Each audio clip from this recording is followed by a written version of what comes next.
Hello, so we're back and we are at chapter 15 from the book The Hidden Life of Trees by Peter Wohlleben. He's German originally. The book was written in German and then translated into English, which honestly is such a lovely blessing.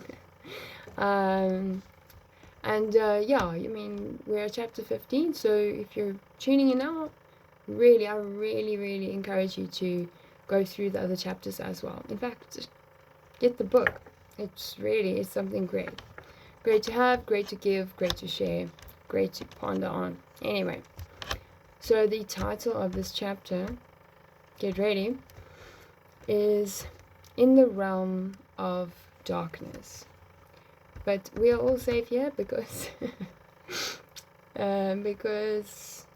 don't worry, angels are covering you, God's got you, don't forget about that. And if you forget about God and you realize, oh no, I'm a bit lost, just turn and go towards Him, seek Him, and He'll most likely find what you're looking for. He'll most likely surprise you with His presence before you even expected it, just because you decided to turn and seek Him.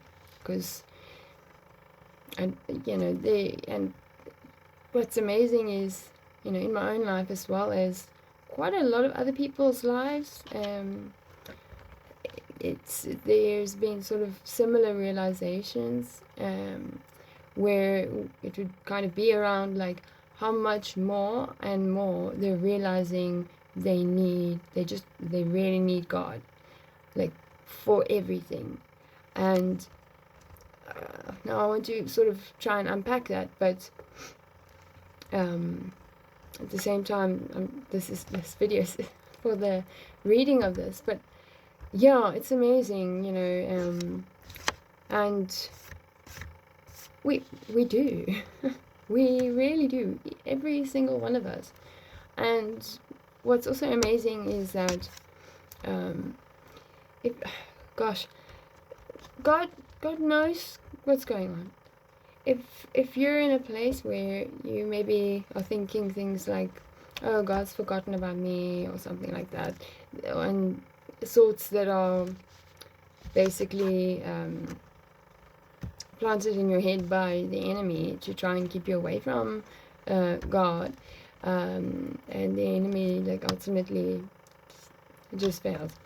And but anyway, in those moments, maybe you're forgetting that, maybe you're talking to God and you feel like He's not hearing you, or whatever. The human brain sort of tries to rationalize in those moments, and sometimes that can be pretty hectic to go through, especially when that's just a tiny element of a whole bunch of things that may be going on. But God does see you. He does hear you. He's not forgotten about you, is most importantly what I'd like to say. Absolutely not. God has not forgotten about you. He's coming for you. Get ready. He is coming for you. And so one of the things you can do is just keep that hope alive. Don't give up, as in, and I want to say that because there's many senses of that phrase, don't give up, don't give up, don't. I'm talking about don't give up as in don't decide to make your own way for your own controlled effort, whatever, to exit the world. I think you know what I mean in that sense. And that's not impossible to fight, okay?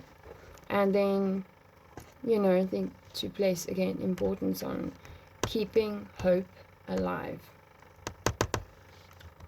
You can be in total, ironic, I haven't even read the chapter, but yeah, you can be in just total darkness, or what seems like that.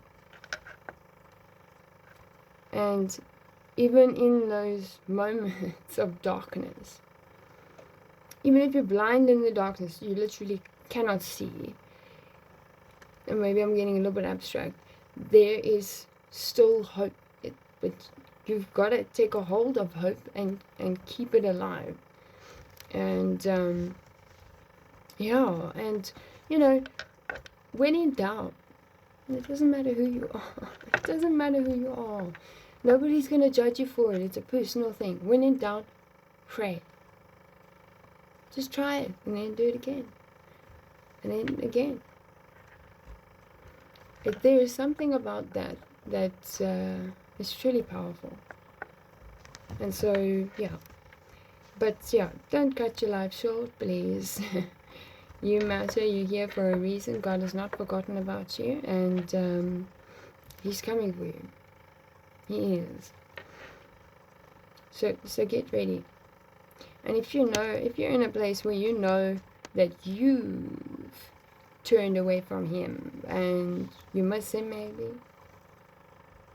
and you feel like, oh, it's too late now, I'll just keep sort of doing my own thing or whatever, I don't deserve, blah, blah, blah, blah, blah. Oh, no, man. Show yourself some kindness and some grace, and turn yourself around and get back to Him. That action in itself, boom, it can really, really just open up your whole world. And I guess on top of that, maybe this all sounds messy, that's fine. On top of that, I think what's important also is to check yourself, look inside of yourself, check your heart, what's going on, your heart, and how do you feel inside, where are you, and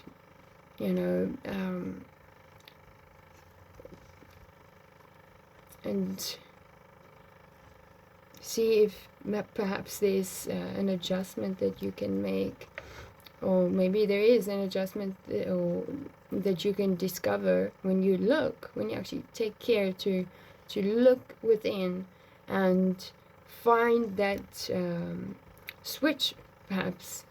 Oh, this is interesting language. Find that hope switch that you can turn on the lights inside so that you can see, and then slowly maybe start to look up, so check your heart posture, and then see how you can align yourself with your with every other posture. And maybe I'm getting a little bit too creative, not creative, creative in terms of like abstractness, because now I'm seeing a lot of imagery and I feel like the words are not coming out as well as what I'm seeing in my mind. But anyway, let us see what the book has to offer.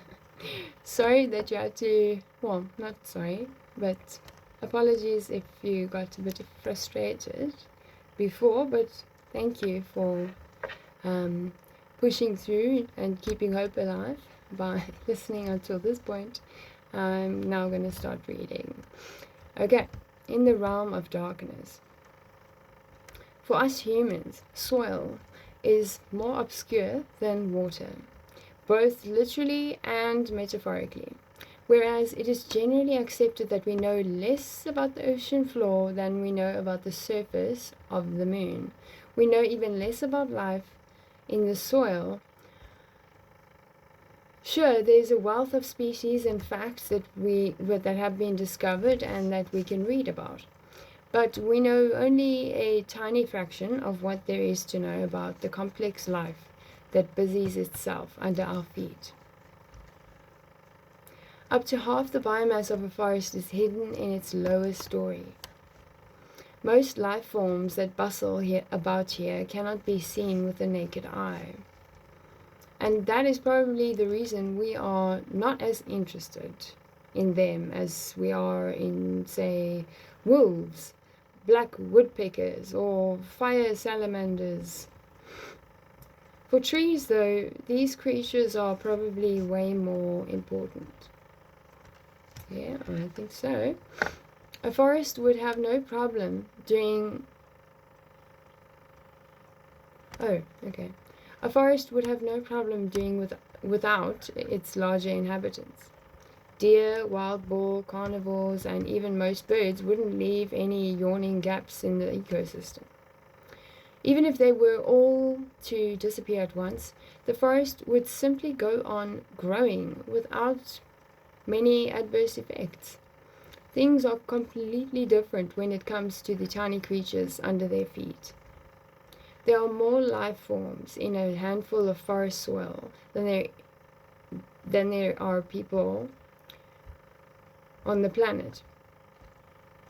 A mere teaspoonful contains many miles of fungal filaments.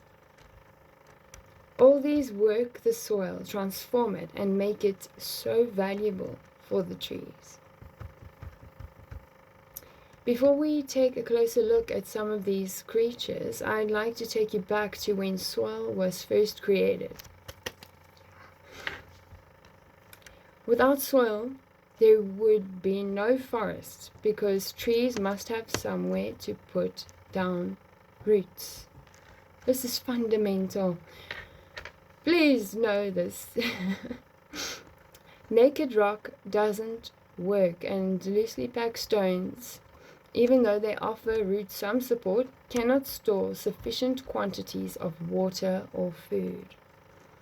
With their sub-zero temperatures, cracked open rocks and glaciers around the fragments down to the sand and dust until finally what was left was a loosely packed substrate. After the ice retreated, water washed this material into depressions and valleys, or storms carried it away and laid it down in layers many tens of feet thick. Life that came along later in the form of bacteria, fungi, and plants, all of which decomposed after death to form humus.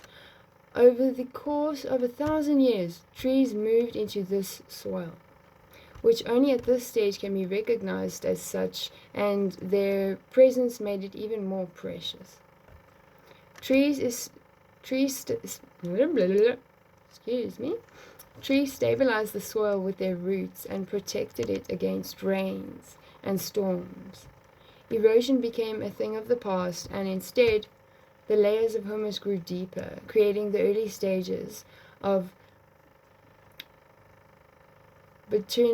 bituminous coal. Bituminous coal. What is bituminous coal? While we're on the subject of erosion, it is one of the forest's most dangerous natural enemies. Soil is lost whenever there are extreme weather events, usually following particularly heavy downpours. If the forest soil cannot absorb all the water right away, the excess runs over the soil surface, taking small particles of soil with it. You can see this for yourself on rainy days. Whenever water is brownish in color, this means it is carrying off valuable soil. The forest can lose as much as 2,900 tons per square mile per year. The same area can replace only 290 tons annually through the weathering of stones underground, leading to a huge annual loss of soil. Sooner or later, only the stones remain. Today, you can find many such depleted areas in forests growing in exhausted soils that were cultivated centuries ago. In contrast, forests left undisturbed lose only 1 to 14 tons of soil per square mile per year. In intact forests, the soil under the trees become deeper and richer over time, so that the growing conditions for the trees constantly improve. That brings us to animals in the soil. Admittedly, they are not particularly attractive.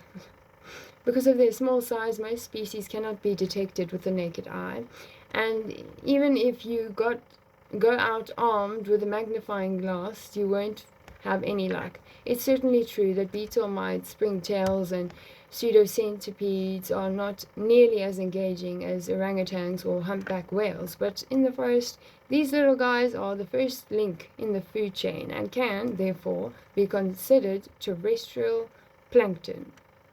Unfortunately, researchers are only peripherally interested in the thousands of species discovered so far and given unpronounceable Latin names.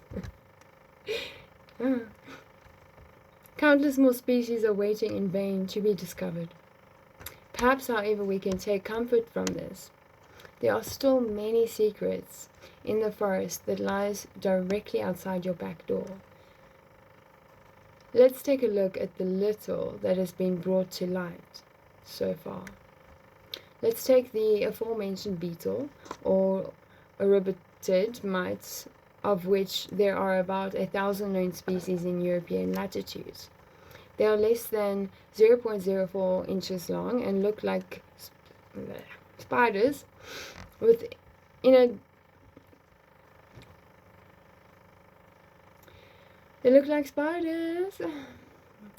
invisibly short legs.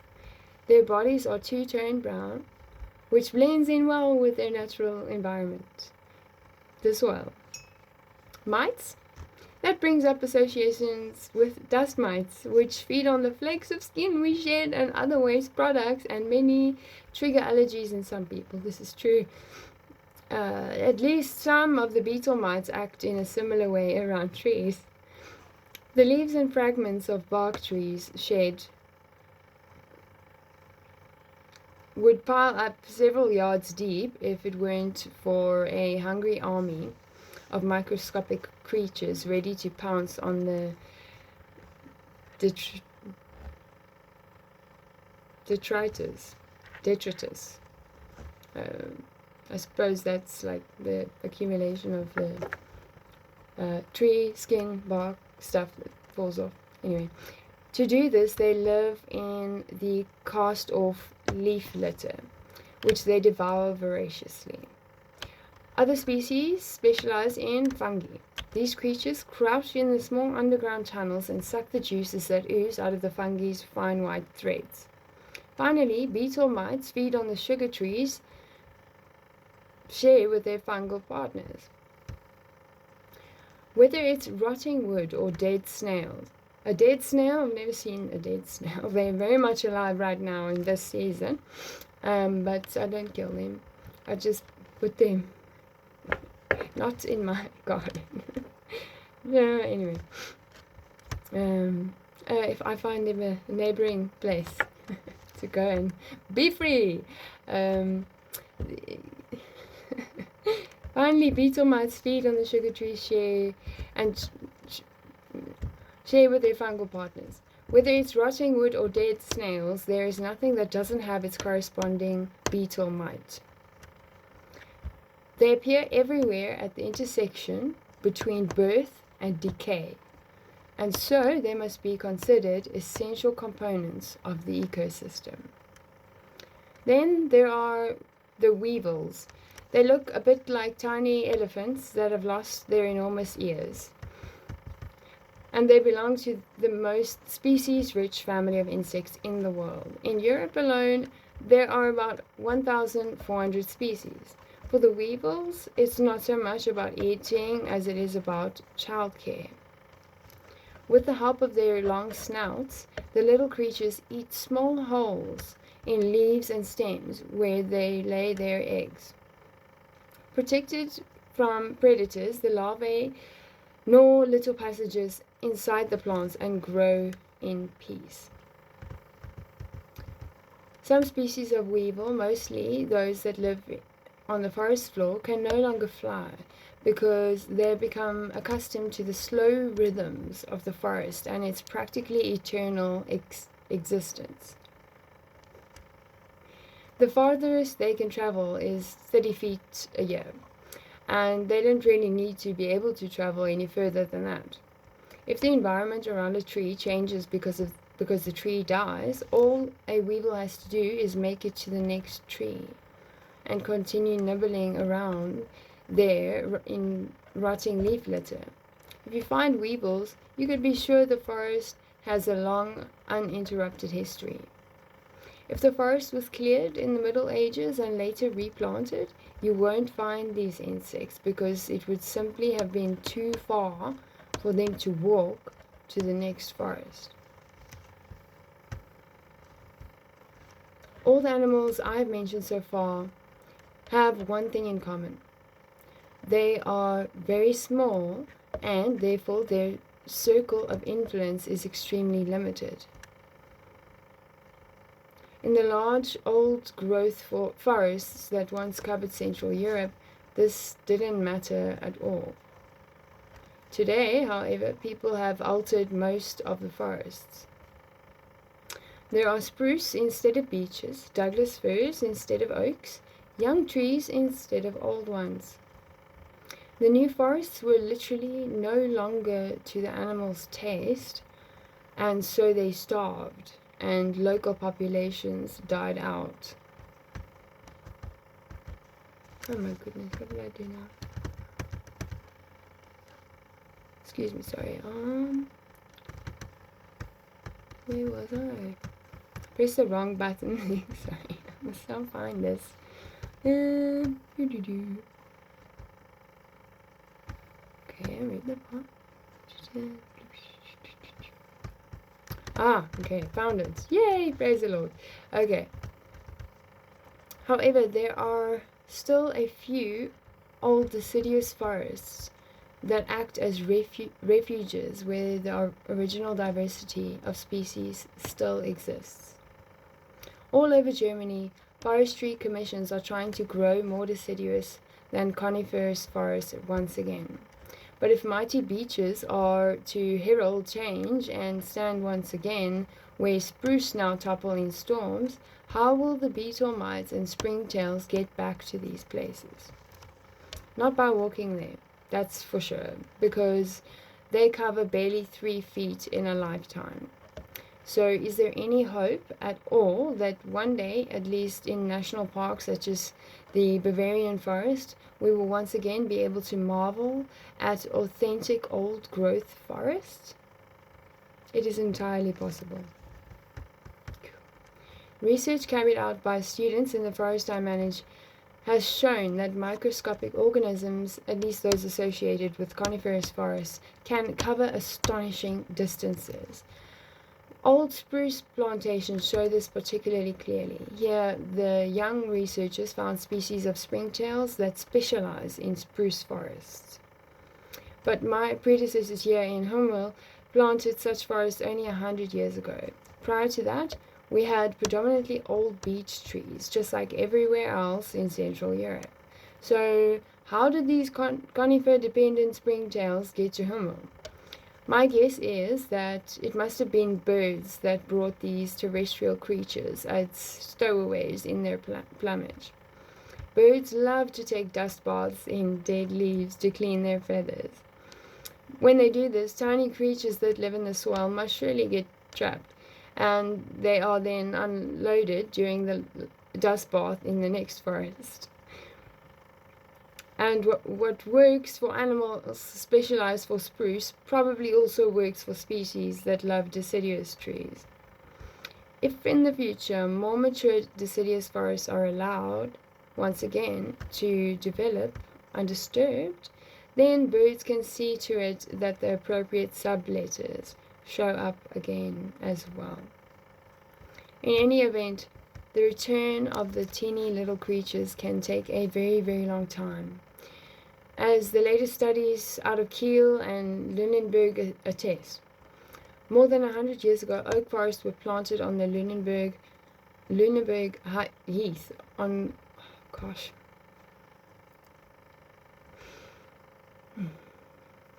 More than 100 years ago, oak forests were planted on the Lunenburg, Heath on what had once been arable land. Not horrible, arable. It would take only a few decades for the original framework of fungi and bacteria to settle the soil once again, or so the scientists assumed. But far from it. Even after this relatively long time, there are still gaping holes in the species inventory, and this deficit has grave consequences for the forest, as the nutrient cycles of birth and decay aren't functioning properly. Moreover, the soil still contains excess nitrogen from the fertilizers once used there. True, the oak forest is growing more quickly than similar stands of trees located on ancient forest soil, but it is markedly less robust when it comes to issues such as drought. We don't know how long it will take until true forest soil is created once again, but we do know that 100 years is not enough. To make it possible for this regeneration to happen at all, you need preserves with ancient forests free from any human interference. These are places where the diversity of soil life can survive, and these refuges can be the nucleuses for recovery in surrounding areas. And, incidentally, no real sacrifices need to be made to make this happen, as the community of Hummel has demonstrated for years. They've put entire old beech forests under protection and found innovative ways to market them. Part of the forest is used as an arboreal mortuary, where the trees are leased out as living gravestones for urns buried under them. To become part of the ancient forest after death, isn't that a wonderful idea? I like that. Another part of the preserve is leased to firms as their contribution to protecting the environment. This makes up for the fact that the wood itself is not being used, and both people and nature are happy. Efforts to offset the costs of protecting and restoring forests in the 21st century are happening around the world. Some combine utility with education. Tourists in the Maya Biosphere Reserve in Guatemala employ residents who would otherwise be cutting down forests to sell their lumber and grow food in the clearings. Oh, I didn't read that quite right, but anyway, moving on. Some combine prestige with preservation. In Scotland, you can buy a piece of forest originally owned by the nobility to keep lumber companies out and help usher in the return of the ancient Caledonian forest. Yet, others involve unlikely partners. So I'm reading this from a book, okay? Yes, the words. The U.S. Department of Defense contributes to the National Fish and Wildlife Foundation's efforts to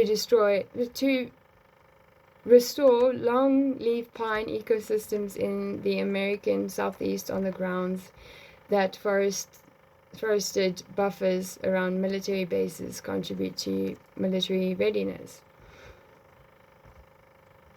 There are so many ways that forests can be kept both undisturbed and productive. How? Again. Really? How can it end like that?